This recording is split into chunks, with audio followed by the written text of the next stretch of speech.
Vivo. Boa noite a todos e todas, sejam muito bem-vindos. Meu nome é Lenerson Polonini, eu sou um dos integrantes da Companhia Nova de Teatro, um coletivo formado há 19 anos aqui na cidade de São Paulo, com inúmeras realizações aqui, em Rio de Janeiro, mundo afora, enfim. E nós estamos aqui dando continuidade a esse projeto Diálogos, que foi um projeto criado na quarentena com o intuito de refletir sobre as questões que envolvem a produção teatral, o pensamento, a ideia, não é, dessa que é um fenômeno novo para nós de se criar peças, obras, enfim, em meio à pandemia. E nós estamos convidando diversos pensadores, diversos artistas, jornalistas, críticos, curadores, para que a gente possa pensar esse momento atual e pensar saídas, caminhos, estratégias, não é? O intuito desse diálogo é justamente nos alimentar, né? Exercitar o pensamento crítico, não é tão fundamental nesses tempos. Hoje nós vamos receber aqui o Davi Cabecinha, ele é co-curador do Festival Alcantara de Lisboa, um festival muito importante da cena performativa. E essa semana que foi toda dedicada aos festivais de teatro, mas de Portugal. Na segunda nós tivemos aqui o Hugo Cruz, do Mexe Festival, foi um bate-papo muito interessante, cheio de reflexões e apontamentos e perguntas e questões importantes. Na quarta-feira nós tivemos aqui um bate-papo acalorado com o Gonçalo Amorim, que, enfim, trouxe aqui algumas reflexões importantes, partindo de algumas discussões do Festival Fitei, um festival muito importante também na cidade do Porto. E hoje nós vamos falar com o Davi Cabecinha, que é muito conhecido aqui também no Brasil. Ele está aqui, eu vou convidá-lo para participar e dialogar com a gente aqui, nessa noite fria em São Paulo, mas quente, né? De discussões, de debates.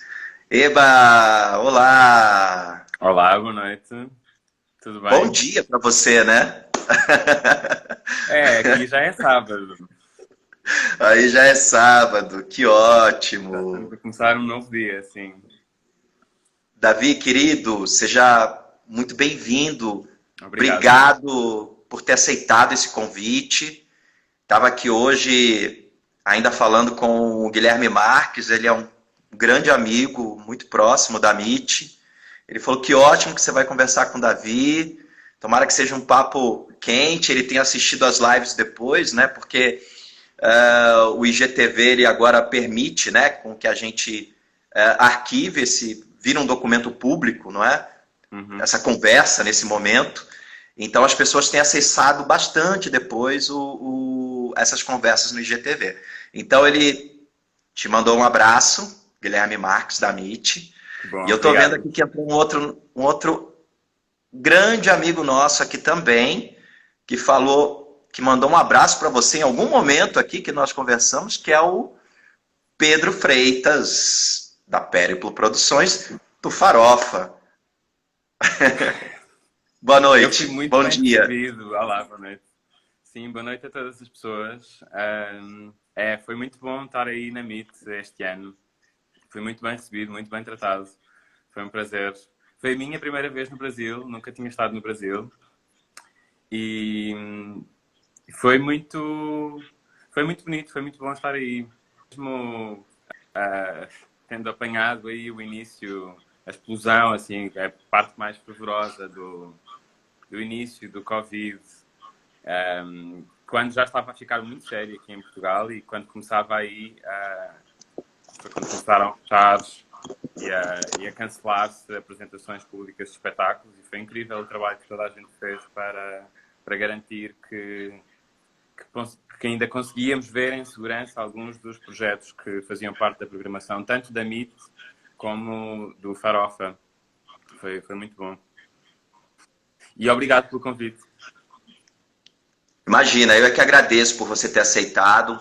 Tem sido debates assim bem interessantes aqui, são conversas que, claro, tem um ponto de partida, né? São disparadas aqui a partir de algumas perguntas, mas são conversas fundamentalmente carregadas de muito afeto, de muita troca, de muito diálogo, não é? E eu acho que os diálogos eles são muito necessários, principalmente nesses tempos de intolerância, nesses tempos sombrios, não é? Que a gente está experimentando, especialmente nós aqui no Brasil, né? Então me interessa muito, não é, saber o que vocês estão pensando, o que vocês estão experienciando nesse momento de uma pandemia mundial, de uma experiência trágica mundial, não é? E a partir, obviamente, né, do olhar de vocês, das suas inquietações, dos seus, enfim, daquilo que vocês carregam e têm vivenciado, né, nessas experiências. Eu vi aqui, não é, assim, vendo a tua biografia, você é muito jovem, prodígio, tem já aí uma grande experiência de curadoria de festivais, de envolvimento no campo artístico, que é muito interessante, né? Então, assim, gostaria que você falasse um pouco da sua trajetória, não é? E o momento em que você passa a fazer parte do Alcantara. E também como surgiu o Alcantara, né? Enfim. Sim, é muita coisa. Então, eu comecei por estudar teatro. Aliás, antes de estudar teatro, ainda estudei Ciências da Comunicação, estudei Tecnologias de Saúde, estudei Radiologia. E depois do estudo de teatro, durante o meu curso, eu pratiquei, já estava a trabalhar com algumas companhias, já fazia alguns filmes, trabalhei em cinema também. E tive 2 anos com uma companhia de teatro que se chama Mala Voadora, 2 anos a trabalhar com eles. Trabalhei também como argumentista de cinema, como assistente de realização, e depois fui convidado para fazer a direção artística do Tandimage Lisboa, um festival de artes performativas que acontece também aqui em Lisboa. E foi então essa a minha primeira experiência na curadoria. Bom, eu não posso dizer que tenha imensa experiência em curadoria e em programação, é ainda um percurso recente. Enfim, já tem algum tempo, mas sinto que estou a começar ainda e foi um enorme privilégio e com muita alegria que aceitei o desafio de me juntar à Carla Nobre Sousa, no Alcântara. Eu comecei a trabalhar com o Alcântara bem no final de 2017, início de 2018. O Alcântara tem o Alcântara Festival, que é um festival que acontece a cada 2 anos, um festival de teatro, dança e performance, com um forte caráter internacional e que sucede a um outro festival que também era organizado pelo Alcântara, que era o Danças na Cidade.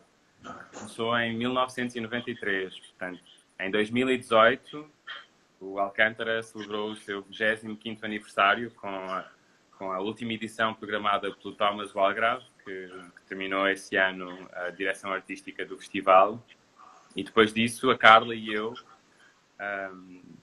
temos estado a trabalhar para o futuro daquilo que vai ser, daquilo que já é e daquilo que vai ser o Alcântara.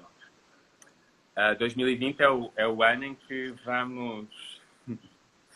2020 é o ano em que vamos fazer a nossa primeira edição do festival, tem sido, enfim, tem sido um desafio enorme e um conjunto de incertezas brutais sobre o que é possível ou não fazer este ano. O festival, durante muito tempo, o festival aconteceu no final de maio, início de junho, e uma coisa que nós estamos a trabalhar desde 2018 é numa mudança desse calendário.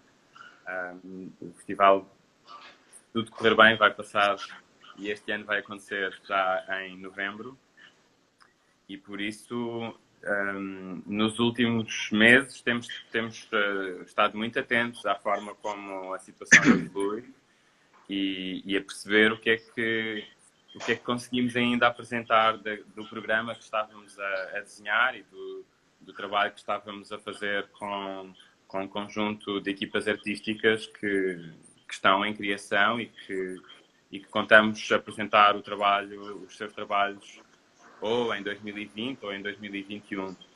Há algumas coisas que nós soubemos relativamente cedo que já não seriam possíveis fazer este ano e outros projetos, outras peças que era suposto estrearem na primavera e que neste momento estão paradas, não conseguiram continuar com esse processo de criação.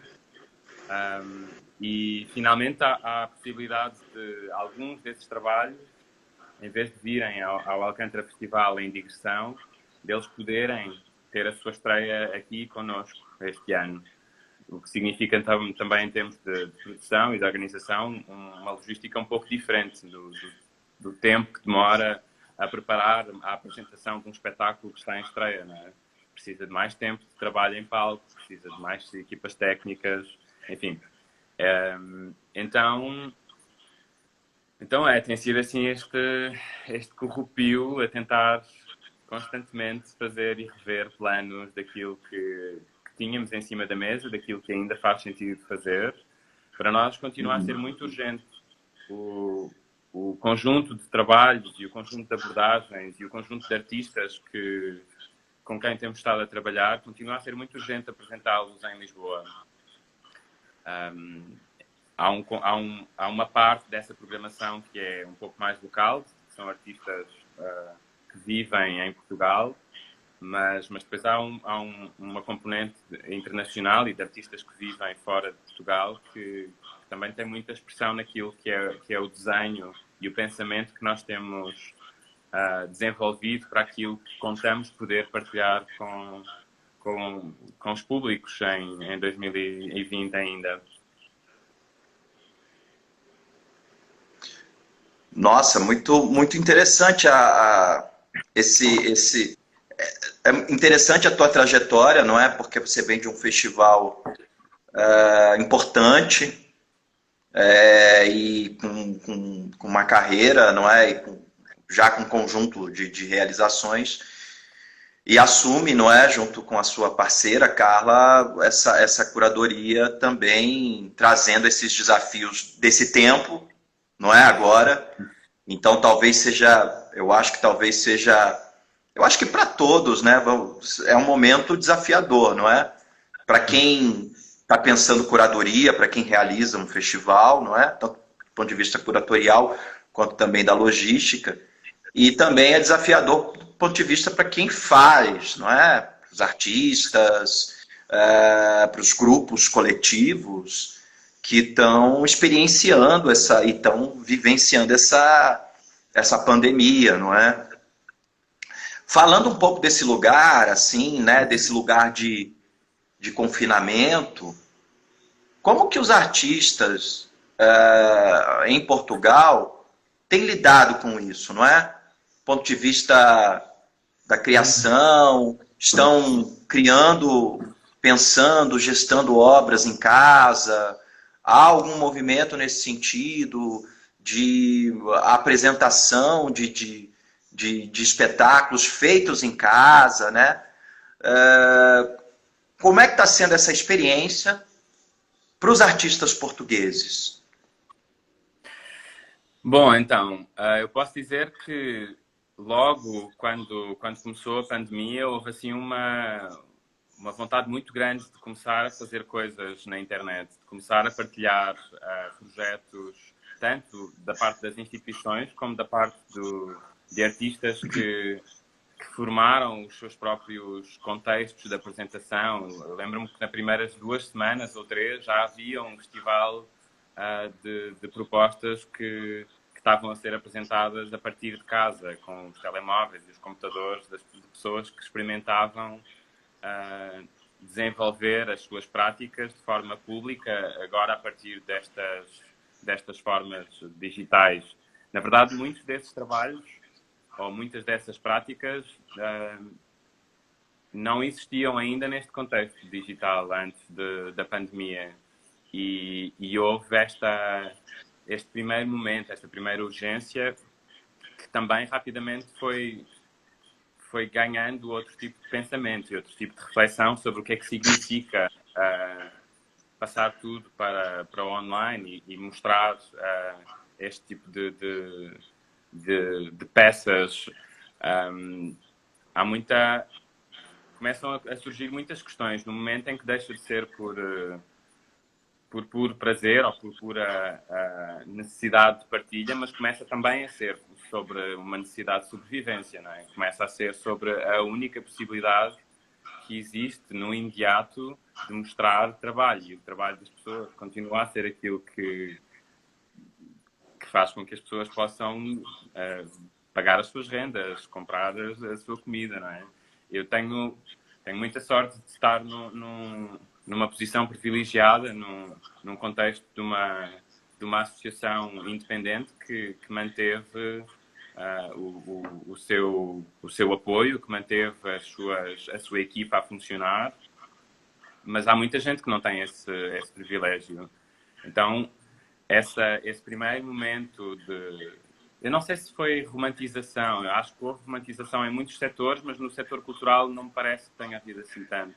Mas esse primeiro momento mais lúdico ou mais imediato foi ganhando outro tipo de expressão ou outro tipo de encontro. Mais do que produção de trabalhos artísticos, tem-se visto em Portugal uma união muito especial de muitas pessoas de diferentes profissões do setor cultural. Há um movimento muito forte neste momento, um movimento corporativista que lançou uma campanha que eu imagino que já tenhas visto no Facebook, no Instagram, que tem estado ativamente a questionar e a exigir que sejam implementadas medidas e de proteção social para trabalhadores do setor, que foram, enfim, no momento de pandemia, no fundo é isso que acontece, não é? As pessoas em posições mais fragilizadas são aquelas que vão sofrer mais, inevitavelmente. Houve muito esta necessidade, houve pedidos consecutivos para que as pessoas ficassem em casa, mas na verdade só fica em casa quem pode, não é? Só fica em casa quem não depende de trabalho ao dia, quem não depende de trabalho com remunerações e condições muito precárias. E, em parte, o setor cultural está incluído nesse conjunto, né? Uma grande parte do setor cultural está incluído nesse conjunto de pessoas que luta constantemente por uma sobrevivência e por meios para conseguir não só realizar os seus trabalhos, mas também manter as suas vidas com dignidade. Então, eu acho que mais do que as produções no online e mais do que esse tipo de eventos, o que eu destaco neste momento em Portugal é mesmo essas plataformas que começaram a surgir e que reivindicam coisas que já há muito tempo são reivindicadas, mas que neste momento ganham uma nova urgência e um novo significado, e um novo sentido, e uma nova evidência, não é? Tinham dizer eu vi o Gonçalo, vi o Hugo, vi também no seu Facebook você segurando um cartaz que representava, tinha uma frase que representava esse movimento nacional, não é? Das artes. O Sim, que então estava escrito? esse hashtag tinha Unidos pelo Presente e Futuro da Cultura em Portugal. Aham. E foi uma das campanhas que este grupo, foi uma das campanhas implementadas por este grupo para chamar a atenção,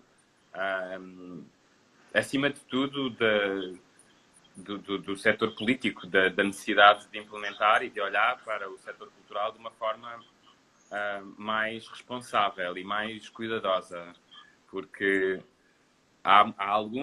houve a criação de alguns fundos de emergência, fundos de emergência social, mas a maior parte deles, na verdade, eles não eram fundos de emergência social a fundo perdido. Eles tinham como contrapartida produções, novas criações de artistas, enfim. O que deixa completamente à margem todas as pessoas que estão nos bastidores, todas as pessoas que não conseguem ou que não têm interesse em desenvolver projetos artísticos, não é? E isso é muito perverso, ver um momento tão frágil em que o pensamento sobre como é que se apoia e como é que se dá segurança a um setor é criando fundos de emergência social que têm como contrapartida mais produção de trabalhos, produção que não se sabe onde Uhum. vai ser apresentada. Uhum. É interessante você falar isso porque surgiram algumas iniciativas aqui no Brasil, né? Eu até conversei, no dia que eu conversei com o Gonçalo, um dia anterior foi aprovada uma PL, né, na Câmara dos Deputados, que é um fundo Uhum. emergencial para os artistas, para os trabalhadores da cultura, não é? E que agora tramita para o Senado, não é? Tem que ir para o Senado e a gente torce para que isso seja aprovado, porque também aqui no Brasil, muitos artistas, por exemplo, famílias, são mais de 100 famílias de circo, por exemplo, que estão passando fome, não é? Não têm o que comer e foram auxiliadas por redes de solidariedades ou por programas, né? Aqui surgiu um fundo muito bacana que deu, por exemplo, cestas básicas para artistas, chamado Fundo Marlene Collet, que é uma iniciativa maravilhosa e que tem ajudado muita gente, muitos artistas, não é? Temos aqui leis no âmbito estadual aí tramitando, temos as cooperativas, né, cooperativa de teatro, temos um sindicato, temos o movimento Artigo 5º, 342 para as artes, ou seja, a gente tem aqui alguns movimentos da sociedade civil, Uhum. criado por artistas e tal, que tem reivindicado, tem batalhado para que essas pessoas, esses artistas que, enfim, que estão precisando, possam, não é, ter esse suporte. Então, claro, né? E por outro lado, algumas instituições que também fazem alguns editais para ajuda, mas que demandam justamente isso que você colocou: trabalho. Não é? Tipo, qual a contrapartida? Trabalho. Como se os artistas, como se essas pessoas que E produzem tanto e que já produziram tanto, não devessem, não devessem ser ajudadas ou socorridas, ou, não é? Então é um paradoxo. é, e- é um paradoxo e continua a olhar para o artista, para a artista, para a pessoa que cria os trabalhos. Não olha para todas as equipas, para todas as pessoas da equipa que fazem que esse trabalho seja possível, não é? Então, parece que se continua a perpetuar uma espécie de invisibilização dos técnicos, das técnicas, de todas as pessoas que estão envolvidas na construção de um espetáculo. E é muito.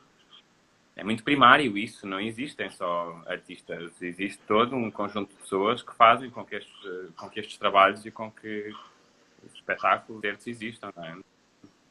E, enfim, aqui também houve fundações privadas e cooperativas que tiveram algumas iniciativas como as que descrevias, de cabazes, e houve especificamente a GDA, por exemplo, que tinha cartões de compras que dava a alguns dos seus associados. Enfim, houve várias coisas, mas da parte do governo e dos municípios, das cidades, aquilo que também se destaca é, de facto, esse tipo de olhar para os artistas e para as artistas, que é muito pouco, não é? É Não... porque é quase como uma continuidade, é quase como se houvesse uma continuidade da lógica da espetacularização, não é? A gente entra ainda a gente, eles reproduzem ainda a lógica do produto cultural, não é? Sendo que, na prática, quer dizer, o que a gente precisa agora é do esforço coletivo, não é? Sim, É o momento de se equiparar tudo, não é de, então tá, então te dou isso e você me dá um produto cultural, e você gera mais um produto cultural. Mas o momento exige o esforço coletivo, né? O momento da coletividade. Enfim, são esses paradoxos que a gente tem que lidar e que eu acho que talvez para nós aqui, essa PL, ela é uma ajuda para todos, não é? Então isso traz aí alguma esperança nesse cenário uhum, tão sombrio. Eu conversava com o Gonçalo sim, e nós falávamos sobre a questão do teatro, das produções online, não é? uhum, E ele levantou uma questão muito interessante que é uma produção da urgência, uma produção feita em casa, uma produção que é nesse lugar da plataforma online que o teatro ele está hospedado nesse momento, que ele é quase como se ele fosse um lugar de transitório e tal, né? Uma provocação. Essas produções, né? E aí a gente falava de duas coisas, né? Uma que era o registro das obras, uhum, então teatros do mundo todo, festivais, lançaram nas suas plataformas peças gravadas, né? E uhum. aí ele levantava a questão da memória, como isso era importante. E a outra era essa produção que era criada agora nesse momento de urgência. Uma provocação. É possível a gente considerar essa produção como gênero? E aí eu queria que você. Eu acho que em algum... Bom, provavelmente sim. Acho que há de haver traços comuns de formatos, enfim, o meio em si já tem uma especificidade muito grande, não é? Já introduz uma série de limitações e, simultaneamente, de formas de potenciar o que é, o que são as possibilidades de criação. Por isso, eu acho que, quer dizer, também não. O que é curioso é que, hum, feito assim, desta forma de emergência, não é? De urgência, hum, há uma espécie de. Há um trabalho sobre o meio que é descoberto enquanto se faz, mas trabalho a partir de vídeo, trabalho a partir de vídeo, ele já existe, não é uma coisa nova. Uh, ele ganha uma outra um, pertinência, uma outra. Apresenta-se como sendo o único reduto para quem quer expor e para quem quer partilhar aquilo que são preocupações estéticas, artísticas, temáticas. Por isso, eu não sei se eu respondi à tua pergunta, Não, eu acho que mas você acho que está. sim. Não, eu acho que você tá. A gente está aqui tentando elaborar, né? Porque a gente não sabe realmente o que, que é isso agora. É uma provocação. Nem eu sei te dizer, falar. Tá, tudo bem, é gênero, mas. Peraí, mas isso está acontecendo agora, né? Tem muita coisa ainda para acontecer ainda na quarentena, não é? Então, acho que a gente está olhando, a gente está experienciando, a gente tem percebido a precariedade, tem percebido, como o Gonçalo falou, né, esse teatro da cara limpa, sem maquiagem, com olheiras, né, com todo esse lugar do confinamento. Eu, por exemplo, eu mal tomo sol. Então, isso muda no nosso funcionamento biológico, isso muda a nossa forma de pensar, isso muda muita coisa, não é? Muda, claro. E, e isso, Eu sinto é que há uma parte destas práticas que eu tenho muita curiosidade em perceber qual é o seu limite de vida. Porque, olha, para já, o que se prevê é que esta pandemia tem um limite, não é? As coisas vão passar, vão voltar a existir em presença. Em Portugal, na verdade, os teatros eles já podem abrir a partir de segunda-feira. Ou seja, já há coisas que vão poder existir. As condições são estranhíssimas. Plateias com separações de lugares, pessoas com máscaras, enfim, é assim uma coisa meio distópica, meio assustadora. Tenho muitas dúvidas também de perceber que públicos é que vão querer estar no teatro. Mas, bom, quando terminar a pandemia, eu tenho muita curiosidade em perceber como é que estas experiências vão evoluir e o que é que elas vão, de que forma é que elas vão permanecer, como é que o mídia digital, que tipo de mutação é que ele vai imprimir sobre as práticas artísticas de performance e de performance teatral. Enquanto formas de encontro, eu acho que permite coisas muito... Enfim, permite coisas ótimas. Nós não estaríamos a conversar neste momento e muitas outras conversas não teriam acontecido. Eu acho que há um nível de mais assim neste registro de conversas, de conferências, de webinars, que eu acho que faz muito sentido. Eram coisas que já eram feitas e que neste momento também são as formas possíveis de encontro, não é? Mas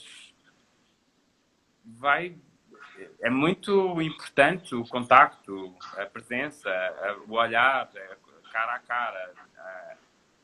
Há um lado físico do teatro, das artes vivas, que é completamente anulado com esta passagem para o digital. E quando se anula esse lado, tem que haver outra coisa que se ganha. Neste momento, ganha-se a urgência, não é? Ganha-se a vontade de estar presente, a vontade de comunicar, a vontade de partilhar.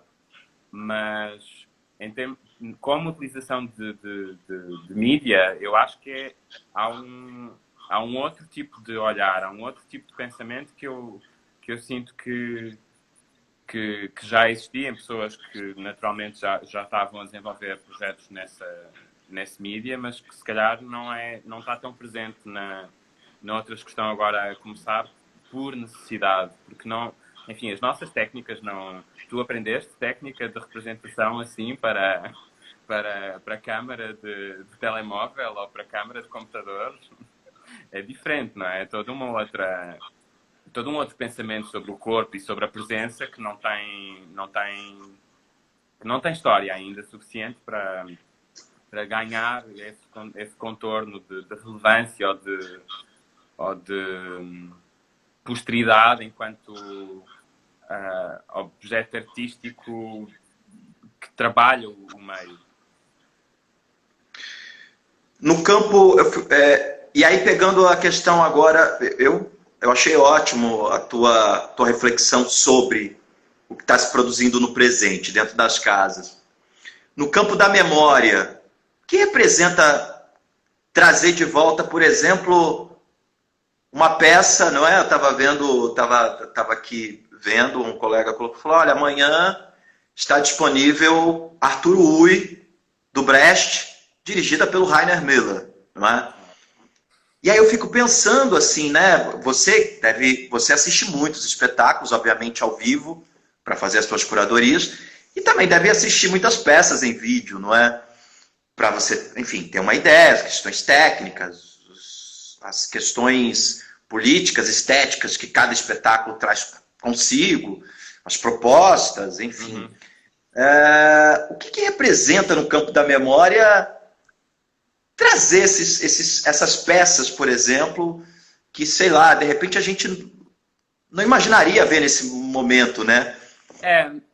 Eu acho que é muito curioso o ressurgimento dos arquivos e o ressurgimento dos registros que têm estado guardados em gavetas, em discos rígidos, em discos duros de computadores, que agora surgem na internet de forma, a maior parte delas gratuita, enfim. Eu acho muito curioso e muito interessante isso. E, na verdade, acho que há um dos aspectos que tem que ver com a permanência das instituições e com a renovação de sentido, de missão das instituições que guardavam estes arquivos. E que, enfim, olhar para um arquivo, olhar para a memória é sempre uma coisa que na urgência do fazer e de pensar sobre o presente, que fica às vezes para trás, não é? Que parece não ter essa pertinência ou essa...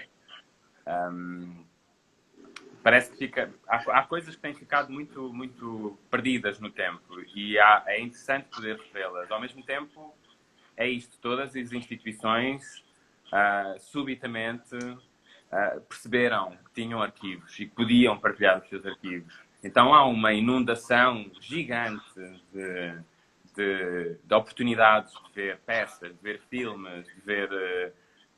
enfim, os catálogos multiplicaram, triplicaram, foi exponencial. E isso também também traz uma experiência quase avassaladora de exposições online, enfim. É toda uma panóplia, uma miríade de possibilidades que pode ser relevante e interessante, mas é assim para um nicho, né? É uma coisa que diz respeito e que atrai a atenção de um nicho de pessoas. Não sinto que seja uma... não é... Acho que é um início de voltar a olhar para algumas coisas e de voltar a pensar como é que se disponibiliza publicamente em arquivos online que estejam sempre acessíveis. Trabalhos super importantes, super relevantes, marcantes na história da arte, na história das artes vivas, mas que assim, neste momento, torna... é difícil acompanhar tudo e ver tudo, não é? E parece que também vai surgindo depois também há os tempos limitados, muitas vezes, não é? Tipo, tens aquela semana em que podes ver 10 filmes, 5 peças... espera, surgiu mais uma peça do outro arquivo. Também há assim uma... Eu acho que isso também cria uma certa... pressão para que as coisas sejam consumidas com muita rapidez. Concordo. Isso eu sinto que é um pouco contraditório e ao mesmo tempo quase um síndrome de ressaca, de necessidade. Por que ficar 24 horas, disponibilizar uma senha para ficar 24 horas online ou uma semana, não é? Você falava de um nicho, não é? Eu concordo também em parte contigo, mas pegando, por exemplo, a produção do National Theatre de Londres, você vê Frankenstein, ou enfim, que eram com atores muito conhecidos, de cinema, enfim, teve um nível de visualizações assim expressiva, né, no YouTube, né? Milhares, assim, de pessoas, né? Mas continuamos a falar de peças mediáticas e mediatizadas. Online. No campo, mas aí é que eu queria é um ponto que eu queria colocar para você. No aspecto da memória, você não acha que tem um aspecto aí positivo, assim, de valorização da memória? Você acha que a partir de agora, por exemplo, tanto os festivais quanto os teatros estatais, os grupos, você acha que a gente vai olhar com mais carinho para esse lugar da memória, da preservação da memória, dos arquivos, uma vez que eles voltam de uma forma, voltam como uma onda, assim, que agora não é preenche as redes, enfim, toma conta das redes? Sou otimista, É, eu tá? sinto que há, eu sinto que há obviamente esse potencial, não é? Mas a tendência da onda é que ela vai para a frente e volta para trás. Portanto, parece que assim, essas marés, elas também têm alguma duração e têm alguns limites. Eu, não, eu acho que é muito importante poder olhar de forma estruturada para o passado e reler também muita coisa que aconteceu, tanto nas artes performativas como noutros campos, não é? Por isso, eu acho que a mim interessa muito olhar para o passado e pensar o que é que desse passado pode ser revisto, reinterpretado, que tipo de questões é que continuam na mesma, que tipo de questões é que evoluíram, como é que algumas, enfim, como é que algumas preocupações e urgências deixaram de estar tão presentes e porquê. Acho que há muita coisa que os arquivos têm de positivo. Agora, não sei se vai... É isso, é como as peças que são feitas agora no online, porque não há outra possibilidade. Não tenho bem certeza qual vai ser esse... Não sei muito bem. Tenho que confessar que estou um pouco sério. Eu fico pensando na revalorização desse lugar da memória, que eu acho que é muito importante, né? E aí a gente estava falando, por exemplo, de peças que foram muito importantes, assim, né? Para o estudo mesmo da história do teatro, né? Você vê Mãe Coragem, dirigida pelo próprio Brecht, né? Com a Helene Weigel fazendo. Você fala assim, nossa, isso não seria possível se não tivesse o arquivo, se não tivesse o registro, não é? Uma obra, por exemplo, que fez muito sucesso no Brasil, chamada O Balcão, do Jean Genet, que foi dirigida pelo argentino Vitor Garcia e produzido pela Ruth Escobar, não é? Não seria possível, né, nesse tempo, a gente assistir essa, que é uma obra-prima, uma peça incrível, né? Ou as produções que foram feitas nos anos 70, as experiências do Grotowski, que voltaram de novo para as redes, não é? Esses dias, por exemplo, vi uma encenação de As Troianas com o Theodoros Terzopoulos fazendo no Teatro de Delfos. Assim, meu Deus, mas que incrível, que coisa maravilhosa, não é? Então, enfim, eu fico pensando nesse lugar, na importância desse lugar, e curiosamente ele toma conta das redes agora e ganha um outro significado, né, para nós, né? Sim, eu acho que é muito... É óbvio que é super relevante e importante olhar para essas peças marcantes e icónicas da história do teatro, não é? A questão que me surge é mais, porque não tê-las mais tempo, mais vezes, há mais tempo disponível, não é? Acho que essa coisa impensável, se calhar não devia ter sido assim tão impensável ver estas peças, não é? Acho que há de facto um trabalho de disponibilização destes trabalhos, destas peças, que era importante que existisse e que fizesse parte dos currículos e que estivesse disponível para ser visto mais vezes, sim. Isso eu concordo.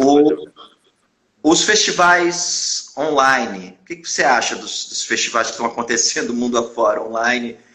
Quer dizer, é um lugar também para que o festival ele continue existindo, é um lugar de exercício do pensamento, é um lugar de registro do nosso tempo. São lugares de encontro, são os lugares possíveis neste momento, não é? Um, eu tenho muita dificuldade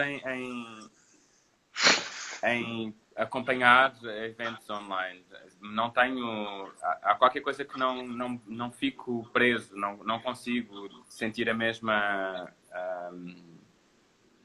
urgência.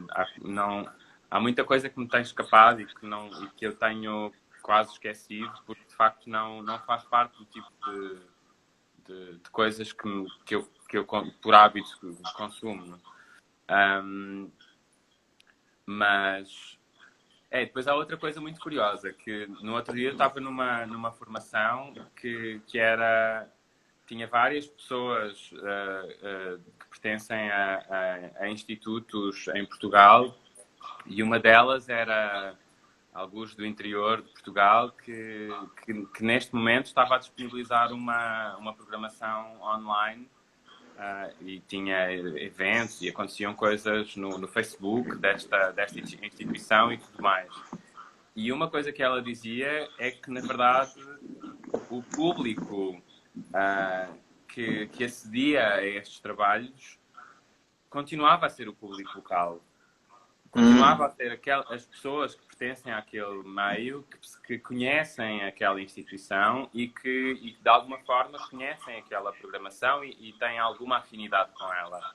Por isso, é muito... E isto foi uma coisa que eu senti em alguns outros eventos a que espreitei, ainda assim, para além da minha quase recusa em estar presente por não conseguir ter a atenção que acho que os projetos merecem. Isso foi uma das coisas que eu também senti, é que eu, para ver para estar presente naqueles contextos, de certa forma, continuava a ser necessário alguma afinidade com aquele festival em particular, ou com aquele tipo de programação.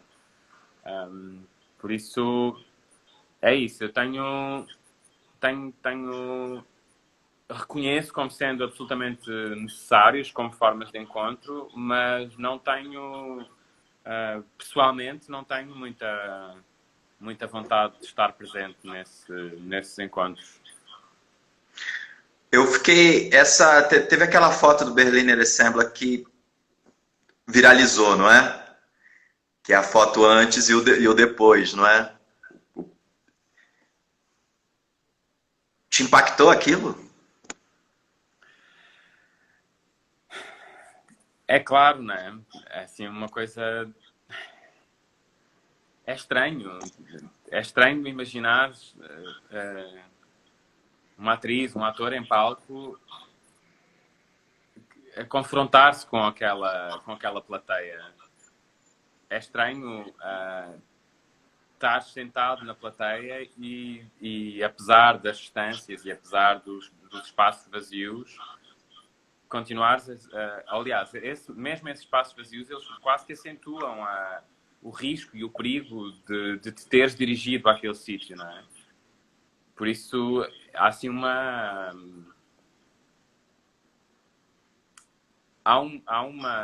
é muito difícil olhar para aquilo e conhecer aqueles como sendo espaços onde costumamos ver teatro. É muito difícil imaginar o tipo de convívio, o tipo de experiência que estes espaços potenciam ou permitem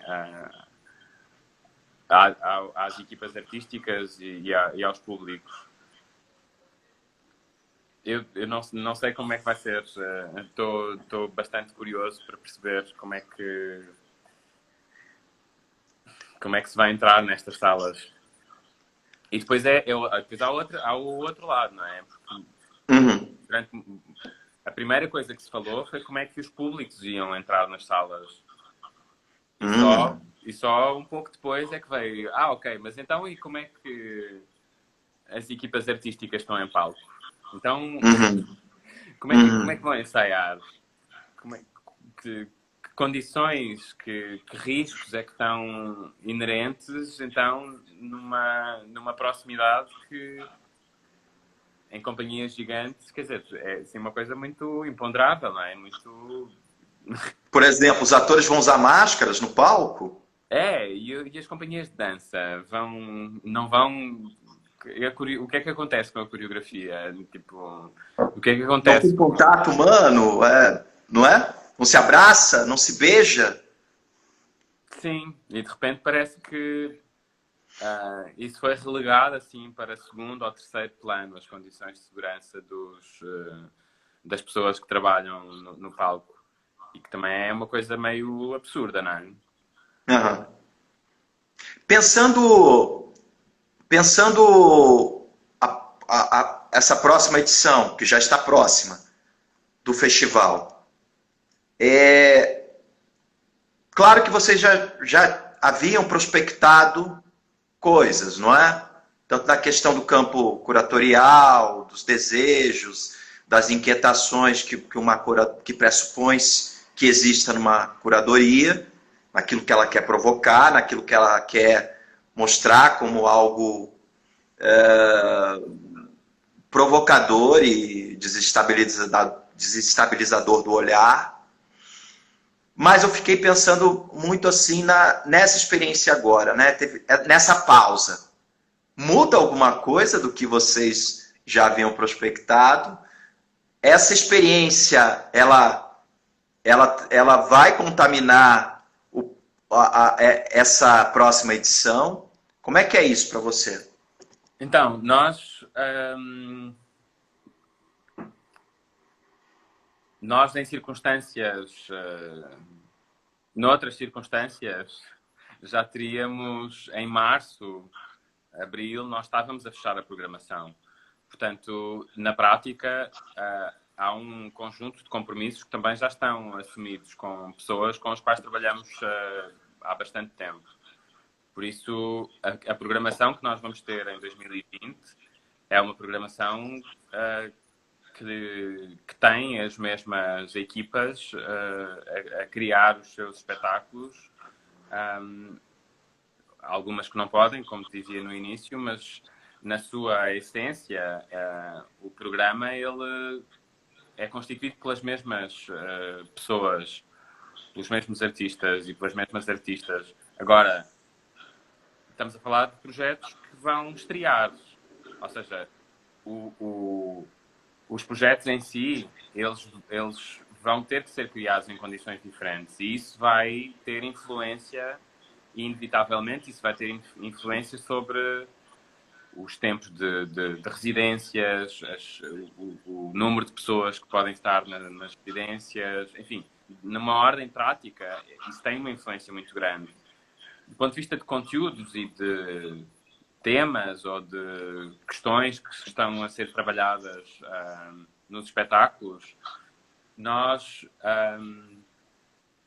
tivemos assim uma conversa em que reunimos por Zoom todos os artistas e todas as artistas locais do programa para perceber como é que estava a ser esta experiência do confinamento, como é que estavam a pensar nos seus projetos, se conseguiam imaginar-se desenvolver os projetos que nos tinham apresentado e que tínhamos discutido, ou se por outro lado achavam que precisavam de mudar a gênese dos projetos, ou se achavam que não fazia sentido apresentar em novembro, porque, enfim, porque há diferentes formas de lidar com este tipo de momentos, não é? Mas a resposta foi, transversalmente, foi idêntica. As nossas preocupações continuam a ser as mesmas. A nossa forma de trabalhar, ela muitas vezes já parte desta tentativa de gerir limitações ou de gerir imprevisibilidades ou de gerir o caos. Por isso, nós, neste momento, o que vamos fazer é fazer isso com esta situação Eventualmente vamos incorporar na disposição de público uma forma diferente de apresentação, eventualmente vamos pensar que se não pudermos apresentar em novembro fisicamente, se calhar temos uma coisa alternativa, um excerto do vídeo que seria produzida para o espetáculo, alguma componente áudio que possa ganhar vida enquanto objeto próprio. Mas é isso, tipo, naquilo que é a base das pesquisas das pessoas com quem estamos a trabalhar, a coisa não mudou e as nossas... as coisas que nos motivavam e que nos moviam para a programação deste ano, eu acho que elas continuam quase tão urgentes ou mais urgentes hoje do que eram antes. Porque nós temos essa... O Alcântara sempre foi um festival muito político, sempre foi um festival que traz projetos e que traz formas de fazer teatro e formas de fazer dança que questionam paradigmas, que trazem que trazem outras maneiras de interagir de mostrar os corpos em cena, enfim, de pensar o lugar do teatro e da dança como momentos de reflexão pública e política. E por isso as nossas escolhas elas já tinham uma urgência que continua a ser relevante e que volta um pouco para o início da nossa conversa, não é? Que há grupos e há pessoas que numa pandemia continuam a ser as mais frágeis, não é? Ou que as fragilidades tornam-se mais evidentes porque essas pessoas não têm os mesmos privilégios, as mesmas condições que uma parte da sociedade, não é? Então, o nosso foco, ele mudou-se mais na nossa forma de trabalhar do que necessariamente nos conteúdos que vamos apresentar. Eu acho que há assim, uma inevitabilidade de ter alguns encontros online, mas de resto a programação que estamos a pensar é maioritariamente uma programação física, presencial. E é isso, acho que há coisas que não desaparecem, que só acentuam, não é? Com esta pandemia. Portanto, para nós continua a ser muito presente as questões que nos ocupavam até aqui. Temos outras agora, que é como é que vamos lançar um programa? Quando é que conseguimos fechar aquela peça daquele artista que ainda não sabe se vai conseguir encontrar a última residência para apresentar o espetáculo em estreia aqui? Vamos ter papel? Se calhar é o momento de não ter programas em papel definitivamente. Bom, não vamos ter tote bags, os saquinhos. Vamos ter máscaras para oferecer às pessoas? É uma coisa meio bizarra. Não é uma coisa... Enfim, assim... Enquanto pensamento do evento e do momento público e do momento de estar em público para pensar com os espetáculos, há muita coisa que mudou, não é? Há muita coisa que temos que pensar agora. Mas a programação em si, ela, na sua essência, ela para nós continua tão atual hoje como era antes. Ela se mantém, né? Ou evidencia ainda, não é? Algumas questões que... É isso, não é? A ideia do confinamento e de ficar em casa é uma coisa que é possível para algumas pessoas, não para todas. E esse é um exemplo de uma disparidade entre pessoas na sociedade que é importante sublinhar e que nós procuramos refletir sobre. Bom, nós só temos mais 20 segundos. Eu quero agradecer demais a sua presença. Muito obrigado pelas falas inspiradoras, pelas informações preciosas que você trouxe. Vai ficar no IGTV esse debate, essa conversa, esse diálogo. Ok. Obrigado, Anderson. Até breve. Bom, e que da próxima vez seja presencial este.